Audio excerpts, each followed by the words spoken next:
Star one Maharashtra news बातमी लावणे काम नाही, बातमीचा पाठपुरावा करणे काम आहे। जनसामान्यांचे निर्भीड व्यासपीठ स्टार वन महाराष्ट्र न्यूज। आजच आपल्या चॅनलला लाईक करा, सबस्क्राइब करा, शेअर करा। ईव्हीएम हटाव देश बचाव संविधान सन्मान वकील समितीचा नाशकात मोर्चा।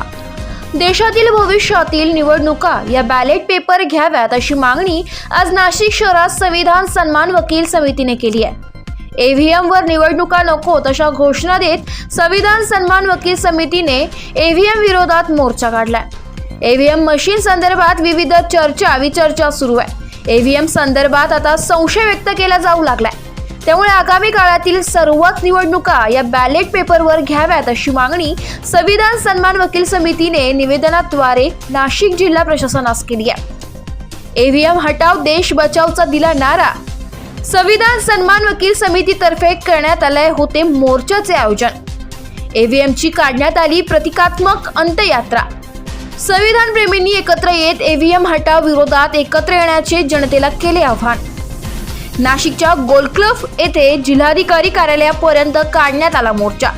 याविषयी अधिक माहिती माजी पोलीस अधीक्षक डॉक्टर संजय अपरांती यांनी दिली आहे। स्टार वन महाराष्ट्र न्यूज साठी प्रतिनिधी इरफान पठाण, नाशिक। देश बचाव या अत्यंत महत्त्वाच्या अशा चळवळीमध्ये आज सगळ्या पक्षांचे सगळ्या पुरोगामी संघटनांचे सगळे अधिकारी पदाधिकारी आज इथे आपल्याकडे मोठ्या प्रकारच्या या संदर्भात दोनदा आंदोलनं झाली। एका आंदोलनामध्ये पुतळ्यावरती जोरदार आंदोलन केलं आणि कलेक्टर आम्ही सगळे वकील सामील वकिलांना जागृत केलं। त्यानुसार वकिलांनी अतिशय उत्कृष्ट प्रतिसाद दिला आणि ही तितक्याच मोठ्या प्रमाणात आंदोलन छेडलं। सगळ्यांनी एक गोष्ट लक्षात ठेवायची आहे की ही लढाई जातीपातीच्या पलीकडचं जे काही आपले स्वतः जे काही मतदारसंघ आहेत आणि त्या मतदार भाव घेतला होता कॉर्पोरेशनच्या निवडणुकीत होतं।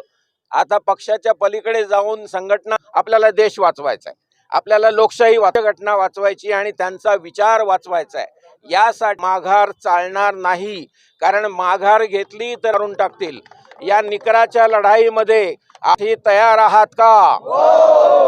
मग त्यासाठी ही लढाई पर्यंत संपणार नाही। आपण येणाऱ्या निवडणुकीमध्ये काय बहिष्कार टाकणार आहे साहेब आणि दिल्लीचे जे काही वकील मंडळी त्यानुसार आपण देशभर आंदोलन करणार आहोत।